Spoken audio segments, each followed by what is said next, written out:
The cost of prescription drugs and medical care in the United States are at most controversial subjects and have been debated for many years. Yet America, the country that serves as a role model and inspiration to others with its economic and political strength and the confidence and also patriotism, seems to be unable to decide how to handle the escalating cost of prescription drugs. The population that suffers the most is senior citizens who have dedicated their lives to their country and as well the future of this nation. Now, the lives of these citizens are concentrated around trying to figure out how to survive on their minimal pensions, affording the cost of food, the cost of living, and medication without becoming a burden to their families. Now, over the last 5 years, the cost of prescription drugs has increased by more than twice the rate of inflation. During that period, thus, within these years, medication has become more unaffordable. Certainly, circumstances are such that the United States has to thoroughly plan its spending and provide with proper budgeting. However, the senior population is really in need of help.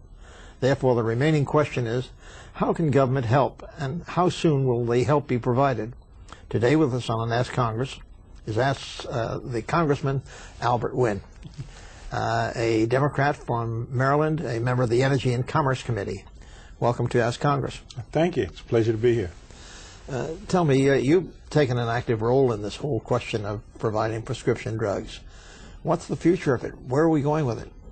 Well, I have been pretty involved. I'm on the Health Subcommittee of the Commerce Committee, so we actually had the prescription drug bill, the House version, in our subcommittee, and then later, of course, in the full committee. We've got a couple of fundamental issues. One is whether you cover all seniors or whether you just cover poor seniors. And my sense, and that of my Democratic colleagues, is we ought to have a plan to cover all seniors, because even so-called middle-income seniors have a disproportionate amount of their income consumed by prescription drug costs. And so their quality of life is compromised just as with poor seniors. So we feel it ought to be a universal plan for all seniors, and obviously make exceptions for people who have extreme cases or have unusual costs. The second fundamental issue in the debate is whether you expand the Medicare program and have a Medicare prescription drug coverage program, or whether you have a private sector driven prescription drug plan in which the benefits basically flow through the marketplace and the private sector. And so that's been the debate, and we passed through the House over my objections a bill that was for just poor seniors and primarily run through the prescription drug companies as opposed to through Medicare. Well, isn't that part of the problem? The pharmaceutical companies themselves, their heavy lobbying that they have been doing? Absolutely. They are probably one of the most successful lobby groups in the country, and they have fought vehemently against expanding Medicare. They have fought to have the discounts provided through the companies themselves. They've also strongly opposed any changes in the patent law, because one of the driving forces in the rising cost of drugs is the fact that we don't get as many generic drugs to market quickly because of extensions that are granted to pharmaceutical companies on their patents.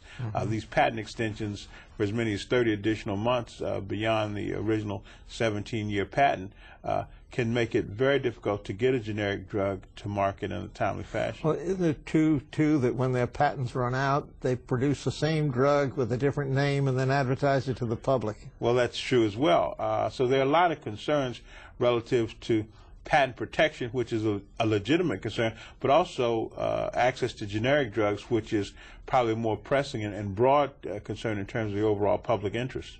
Well, one element, too, that I think puzzles so many seniors and people who are not seniors, those people who have to go to their pharmacy and purchase drugs at the normal prices, that Canada, if they apply for their drugs in Canada or someplace else in the world, Mexico, they can get them at prices that are so not only competitive but so far less than the cost here.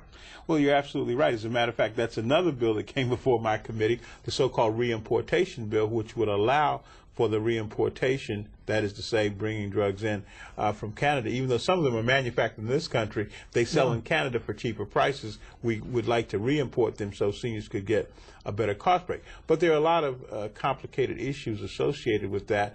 The purity of the drugs and then those kind of controls are a very big issue. But seniors facing these astronomical costs often decide to take the risk that it may not be as pure as you would get it from a U.S. lab, but it would be sufficient, and therefore they take the risk. Certainly the laws of Canada are comparable to our laws, and the protections that are afforded to their citizens, I think, are comparable to what our citizens are afforded. Well, generally speaking, that's true, but many times you're purchasing over the internet, and these are warehouses, and whether they keep them in the same sterile condition, keep the drugs, that is, in the same sterile conditions, is sometimes open to question. And there have been some instances in which bacteria and other contaminants have been or drugs have been exposed to these contaminants.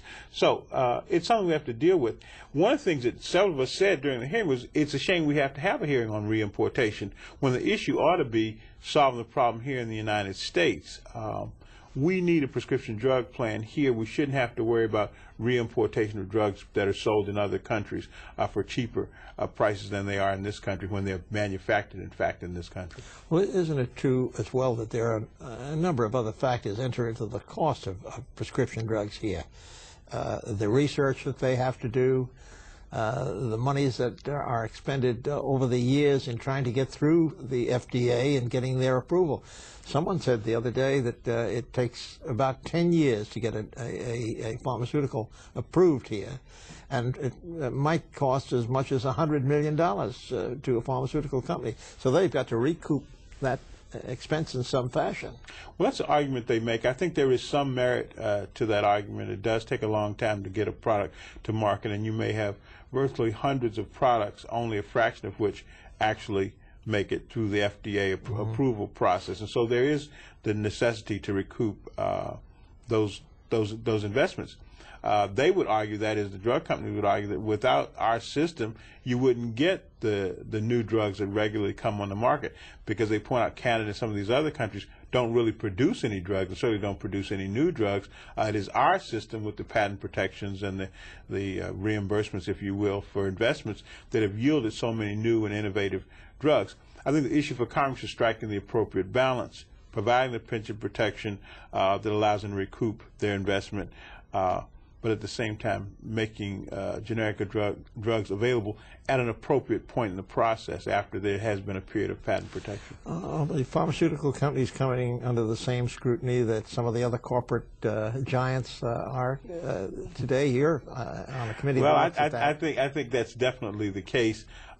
We've not seen the same kind of wrongdoing in terms of inflated profits and deceptive audits and the like, and deceptive bookkeeping, but there's certainly a great deal of scrutiny being done. There's one case that's, and I don't want to get into it right now, but one case where someone predicted that they would have a drug that could cure cancer or something like that, and unfortunately something happened on the way to the forum, and as a result of which people sold stock and manipulated stock. Yeah, well, there is that kind of speculation going on, and it is definitely problematic.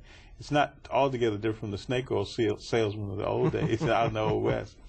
But I'm very pleased on that subject that Congress has passed, both houses, and the President has now signed a major corporate responsibility bill that I think will do a lot of good in terms of restoring investor confidence in the marketplace. Well, I know you've been